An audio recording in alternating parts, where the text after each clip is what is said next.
Kapitola 10. Babs sa krčila na studenej kamennej lavici v hradnom žalári slimákov. Nemilosrdný chlad jej zaliezal pod kosti a zuby jej drkotali od zimy a od strachu. Kde ten Lufo toľko trčí? Dúfam, že ma tu nakoniec nenechá. Dostal za mňa kopu peňazí a má aj môj batoh s vynálezmi. Kľudne by ma tu mohol nechať a ďalej sa vtierať slimákom do zadku. A ja budem zajtra ráno o hlavu kratšia. Odrazu sa ozval príšerný Lomos. Jeden zo slimáčich strážcov vtrhol do podzemia a nahlas si čosi vyspevoval. O slimáci, spojme sa, proti dobrým búrme sa, o kráľa nášho sa dobre starajme, za peniaze dušu predajme. Slimáky, slimáky, Posledné slová mu už ale ako si nebol rozumieť. Packavo sa preplazil k babsinej cele, oprel si svoje veľké telo o mreže a s rachotom sa zrútil na zem. Hneď na to vbehla do podzemia malá čierna postavička. Lufo, vykrikla od radosti dievčina. Už som skoro prestávala veriť, že prídeš. Čo slúbim, to dodržím, krpaňa Brúmanová. Žmurkol na ňu a z vačku vytiahol veľký zväzok kľúčov. Na prvýkrát trafil ten správny a dvere sa so škripotom otvorili. Myslím, že toto je tvoje. Hodil jej k nohám batoh s vynálezmi. Babs z neho rýchlo vytiahla levitujúcu dosku deduška Ala. Tú, na ktorej kedysi venčieval rybičky. Počas minulej noci ju však zmenila na turborýchly lietajúci skate. Položila skate na zem a obaja naň vyskočili. Pripravený? Otočila sa na Lufa. Že sa pýtaš. Poďme ukázať týmto otravným slimákom, kto je tu lepší. Zaškril sa čierny tvorček a chytil Babs pevne okolo pása. Leteli cez zložité podzemné bludisko. Občas narazili na slimáčieho strážcu, ktorý odpočíval na zemi a hlasno si odfúkoval. Rýžové víno je istotka. Úplne ich to odpálilo. Zajtra ráno budú mať riadny bolehlav. Smial sa nahlas Lufo, keď prelietali cez dlhú chodbu. Na jej konci žiarili veľké zlaté dvere. To je vstup do špagátovej miestnosti? Spýtala sa Babs s obavami. Hej, ale žiaden strach. Vieš, aký som ohybný.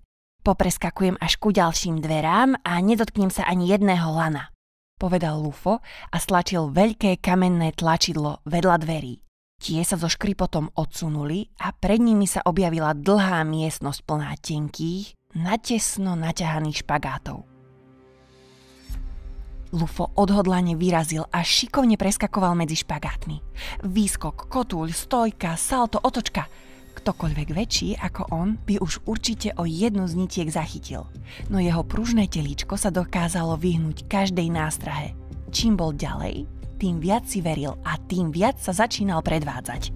Bol už takmer na konci, keď vyskočil strmo hore, aby sa vyhol niekoľkým hrubším povrazom, kúsok preliezol po strope, hneď potom zoskočil cez malú medzeru medzi špagátmi a... Pozor! Skríkla Babs. Lufo sa zapotácal na mieste. Svojimi špicatými ušami sa jemne dotýkal špagátu nad ním. Ani nedýchal, len opatrne natiahol nohu a stlačil ňou mramorové tlačidlo pri strieborných dverách vedúcich do ďalšej miestnosti. Vtedy všetky špagáty povolili a padli na zem. Babs si s úľavou vydýchla. Vyšlo to. Vyskočila na skate a preletela k čiernemu tvorčekovi. Mal som to pod kontrolou, povedal zahambene Lufo. To určite, prevrátila očami Babs. Pred sebou zbadali podivnú miestnosť. Z každej strany na nich pozeral ich odraz. Stáli totiž pred zrkadlovým bludiskom. Ako sa dostanem ku ďalším dverám? Spýtala sa Babs. Netuším. Budeš musieť prejsť cez bludisko, ale bez toho, aby si sa dotkla niektorej zo zrkadlových stien alebo zeme, lebo ináč... Ja viem. Vylezú vrieskajúce slimáky a praskne nám obom hlava. Vyskočila na skate a stratila sa medzi zrkadlami. Netušila, kde sa jedna cesta končí a druhá začína. Všade okolo videla len svoj odraz. Postupovala veľmi opatrne. No i tak sa musela niekoľkokrát vrátiť a zmeniť trasu. Až sa nakoniec dostala pred kamenné dvere. Som tu, ale žiadne tlačidlo nevidím, zakričala na Lufa. Nemusí byť také isté ako predtým. Skús hľadať iný tvár alebo farbu. Babs prezerala každý centimeter zrkadlových stien. Musela letieť tesne pri nich, aby tlačidlo neprehliadla, no zároveň dosť ďaleko, aby sa ničoho nedotkla. Mám to! Zbadala malilinké kamenné tlačítko. Opatrne ho zatlačila malíčkom. Zrkadlá sa v tom momente zasunuli do zeme a kamenné dvere odhalili vstup do ďalšej miestnosti. A vtedy sa Babs celá roztriasla. Z miestnosti sálal neznesiteľný chlad. Steny boli pokryté hrubou vrstvou ľadu a zo stropu viselo najmenej 100 dlhočíznych cencúľov. Mrativá masnosť, povedala s omrznutou sánkou a radšej rýchlo preletela späť k Lufovi. Bolo tam aspoň o trochu teplejšie. Tak, krpaňa Brumanová, neplánujem kvôli tebe mrznúť. Ako chceš vyriešiť toto? Drkotal zubami Lufo.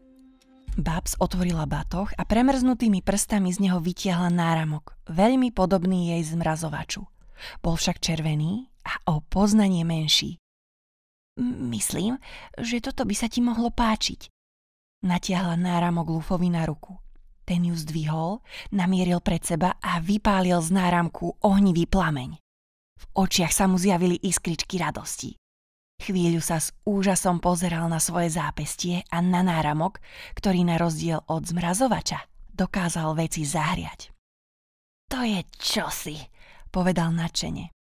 Je len tvoj. Rozmrazí čokoľvek, na čo namieríš a tiež s ním môžeš okolo seba vytvoriť tepelný štít, aby si sa ochránil pred zimou. Vysvetľovala mu hrdo. Wow, super Babs, povzdychol si Lufo. Dievčina sa usmiela. Po prvýkrát jej povedal ináč ako krpaňa Brumanová. To bol najväčší prejav vďaky, aký mohla dostať. Ideme. Lufo vyskočil na prednú časť skejtu a s rukou namierenou pred seba vleteli spolu s Babs do mrazivej miestnosti. Oheň, ktorý z náramku vychádzal, vytvoril okolo nich ochrannú vrstvu. Bez problémov preleteli až k ďalším dverám, ktoré rozmrzli hneď ako sa k ním priblížili. Lufo stiahol ruku k telu, aby zhasol oheň a stlačil bronzové tlačidlo nad dverami. Vstúpili do ďalšej miestnosti. Momo by mal byť niekde tu, nie? Zašepkala s obavami Babs. Stáli na začiatku akejsi tmavej jaskyne. Nebolo vidieť vôbec nič, iba kdesi nedaleko od nich svietilo z podzeme slabé biele svetielko. S malou dušičkou vykročili vpred.